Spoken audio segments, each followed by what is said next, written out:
ये क्लास 10 का पहला चैप्टर का सेक्शन 3 में एक टॉपिक है जिसको कहते हैं romanticism and nationalist feelings.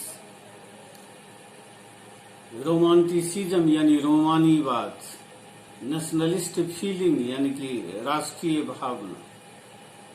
Europe में 18वीं सेंचुरी में नेशनलिज्म का फीलिंग डेवलप होना शुरू हुआ था और इसकी सबसे पहली जो एक्सप्रेशन था, सबसे पहली जो अभिव्यक्ति थी, वह फ्रेंच रिवॉल्यूशन के समय देखने को मिला।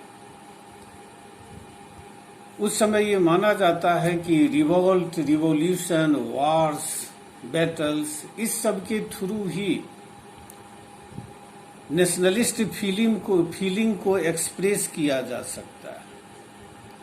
लेकिन बाद में आकर के इसके बारे में लोगों के विचार बदल गए। कुछ लोग ऐसे हुए जिन लोगों का कहना था कि बैटल के थ्रू, वार के थ्रू, रिवॉल्यूशन के थ्रू, रिवॉल्ट के थ्रू, इसी के थ्रू जो है सो सिर्फ नेशनलिस्ट फीलिंग को एक्सप्रेस नहीं किया जा सकता है। एक कंट्री में नेशनलिस्ट फीलिंग को डेवलप नहीं किया जा सकता है। एक कंट्री को नेशन स्टेट नहीं बनाया जा सकता है। ऐसे लोग जो थे, वे लोग जो मानते थे, कुछ लोग ऐसा मानते थे कि कल्चर नेशनलिस्ट फीलिंग को डेवलप करने का एक ज्यादा जो है इफेक्टिव जो है सो तरीका हो सकता है, एक कारगर तरीका हो सकता है।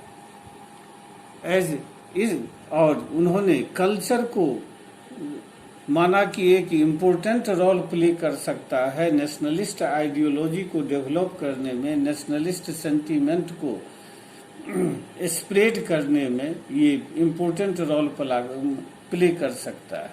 इस तरह के जो लोग थे वे उन लोगों के विचारों को रोमांटिसिज्म कहा गया, जिसका मतलब होता है रोमानीवाद।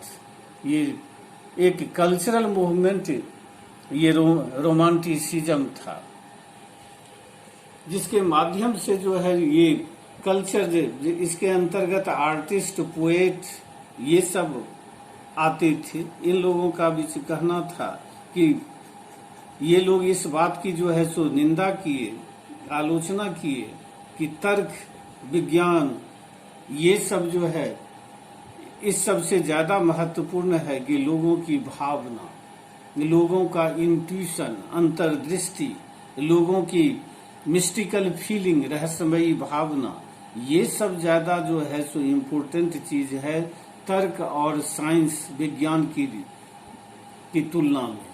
और इसी के माध्यम से इमोशन, इंट्यूशन और मिस्टिकल फीलिंग के माध्यम से लोगों में राष्ट्रवाद की भावना को विकसित किया जा सकता है।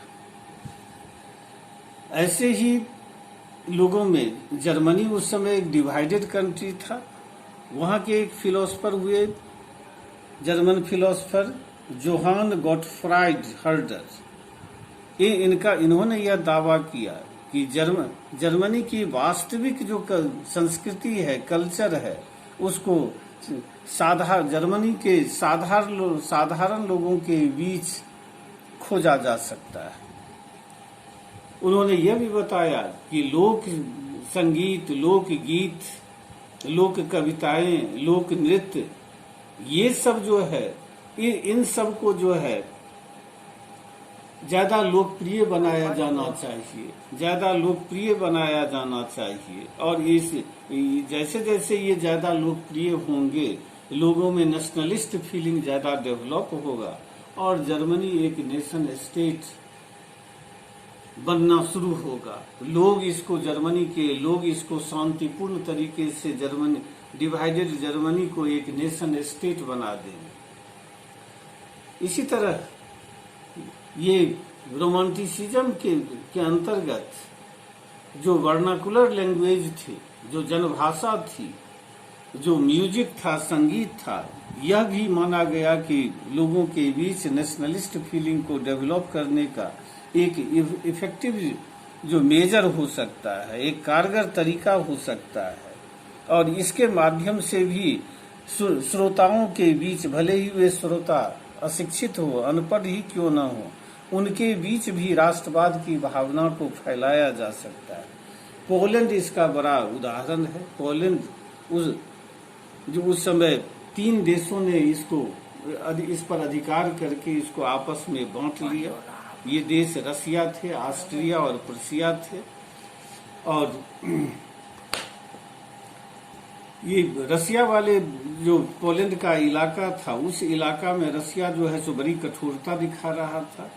लोग वहाँ के लोगों पर इस बात पर प्रतिबंध लगा दिया था कि लोग पोलिश लैंग्वेज का उपयोग नहीं करें, पोलिश कल्चर को फॉलो नहीं करें। स्कूल कॉलेज में रशियन लैंग्वेज को जो है कंपलसरी बना दिया गया।